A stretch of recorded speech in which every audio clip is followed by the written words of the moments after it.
Honestly, it just makes your blood boil, doesn't it? The sheer nerve, the absolute gall of what we're seeing day in, day out.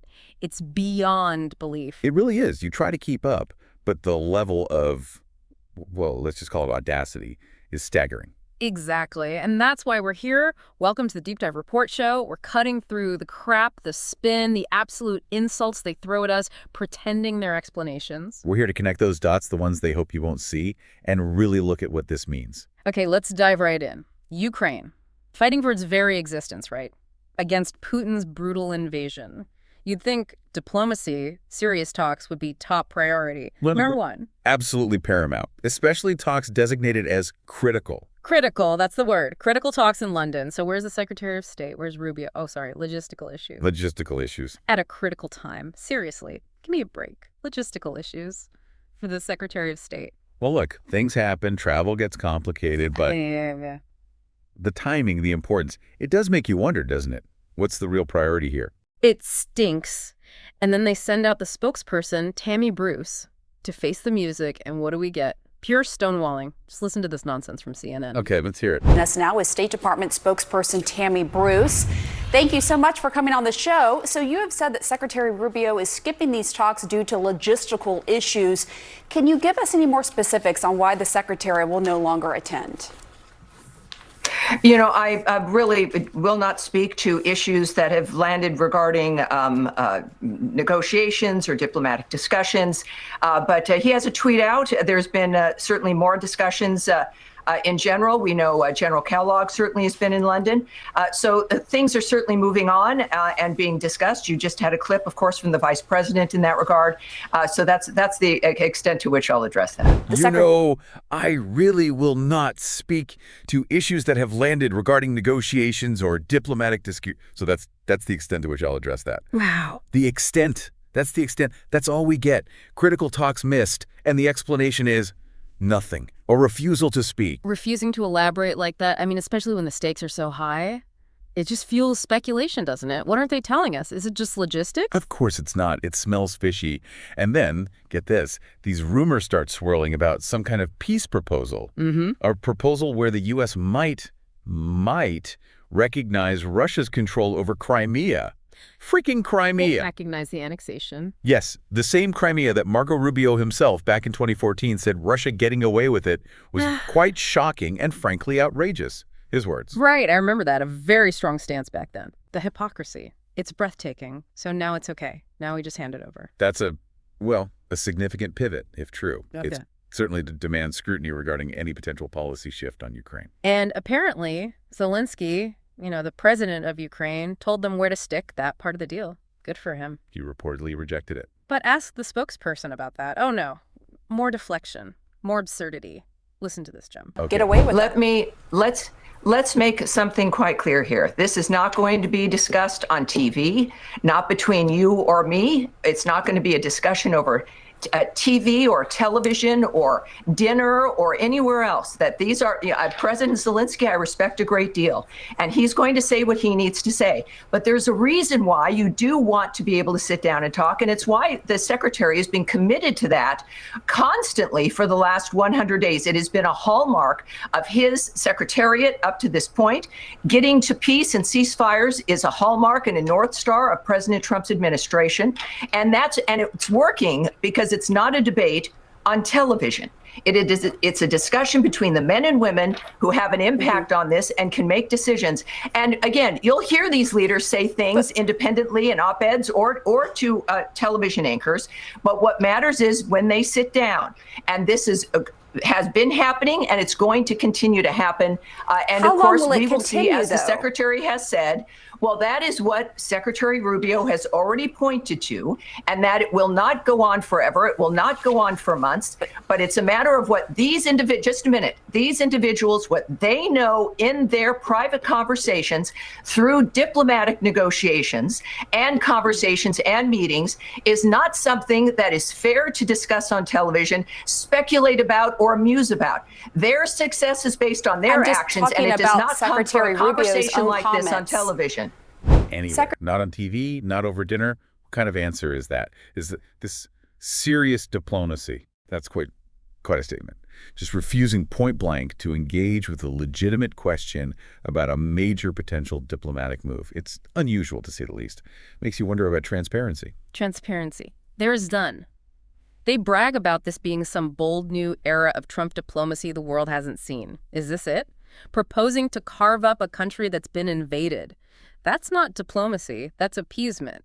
Pure and simple. It certainly challenges the traditional understanding of diplomatic support for a nation under attack. And then she throws in this completely bizarre line about Trump's mandate he got in November. November what? Which year? It made zero sense. Yeah, the lack of a specific year there. Yeah. It just muddies the waters. What mandate is she even referring to? It's unclear. It's a total shambles. But wait, it gets worse. It's not just foreign policy fumbles. They seem to be actively gutting parts of the State Department itself, the parts that deal with, the really nasty stuff. The reports about internal restructuring, yes. Particularly concerning units focused on war crimes and global conflict. Right.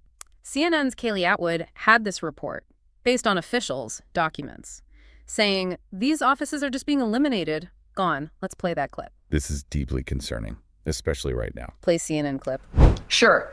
Well, yesterday, the secretary had an opinion piece. He also had a statement that he'd made. I did a full briefing here at the State Department, making it clear what was going on. And I'll reiterate it here now, is that this is definitely a consolidation here at the State Department. The bureaus, certain bureaus that have been discussed of being eliminated are not being eliminated. They're being moved into another bureau. Perhaps they're being consolidated. But the work that matters to people, that has always mattered to the State Department, that we are the hallmark of, continues. And it is a dynamic where you've got such a system that has been moving and growing so large to where it has become unmovable and dysfunctional to being able to get the work done that the American people want done.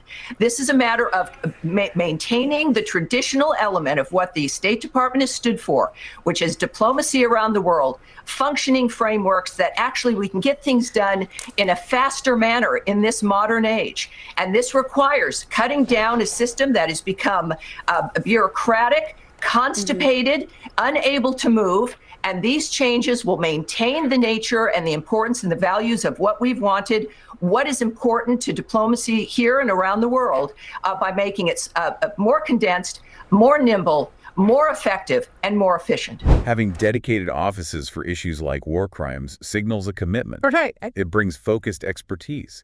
Getting rid of them, even if they call it consolidation, risks losing that focus, losing that expertise. Oh, but don't worry. The official spin is they're not being eliminated. No. They're being moved into another office, consolidated, to be more nimble, more effective, and more efficient. Nimble, effective, efficient. We hear that language a lot with restructuring. Nimble, efficient, for dealing with mass atrocities. Are you kidding me? That sounds like code for we don't care anymore. Gutting the capability while saying priorities haven't changed. How stupid do they think we are? It's difficult to see how removing specialized units enhances the focus on those specialties. The claim that priorities remain unchanged while the structure to address them is dismantled. It requires a leap of faith. We'll have to see if this consolidated structure actually works. I'm not holding my breath. And then there's this final story, which is just sickening. Scenaria Petrova, a Harvard researcher. She fled Russia. Why? Because she protested Putin's invasion of Ukraine. Stood up against tyranny. Yes, I read about her case. Complex intersection of immigration procedures and, well, basic human decency. Decency, forget that. What's she facing here in the supposed land of the free? Deportation back to Putin's Russia, back to the regime she fled. Deportation proceedings are underway, yes. And the reason, the official justification, get this. She didn't declare some frog embryos on a customs form. Frog embryos. That is a cited customs violation, yes. Frog embryos are the reason to send a democracy activist back to face prison or worse. The interviewer even pointed out the obvious seizures she would face. Obvious danger. The potential repercussions for her back in Russia are undeniably serious. That's a critical factor you'd hope is considered. You'd hope. But what does the spokesperson say? Predictable dodge. Not in a position to speak of anything that certainly is in the legal process now. Pass the muck to DHS or DOJ. Standard procedure, perhaps. Yeah. Not commenting on specific legal cases. But they could offer a general statement about protecting dissidents, couldn't they? Without getting into case specifics. Of course they could. But instead, we get this utterly galling deflection that, oh, it's crime in our cities, or the open border that scares talent away from the U.S. Not, the threat of being deported back to a dictator because you forgot to declare frog embryos after escaping his regime. The disconnect from reality is staggering. Comparing urban crime or border issues to the specific plight of someone fleeing political persecution, it does seem to mix apples and oranges, doesn't it? Very different situations. It's insane. And then these cold lines about applying order, how entering the country isn't a birthright, how people will be removed for doing things that require your removal. Asserting the need to follow immigration law. Apparently, frog embryos now qualify you for removal even if you're running from tyranny. It's just morally bankrupt.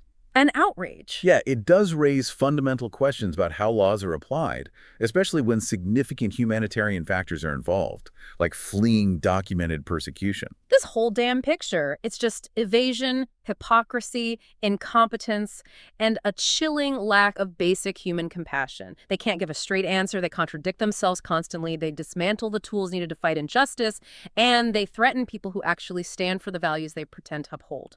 It makes me furious. The lack of consistency, the shifting narratives, the apparent contradictions between stated goals and actions, it certainly raises serious questions about the administration's direction and priorities. Damn right it does. And we are not letting it go.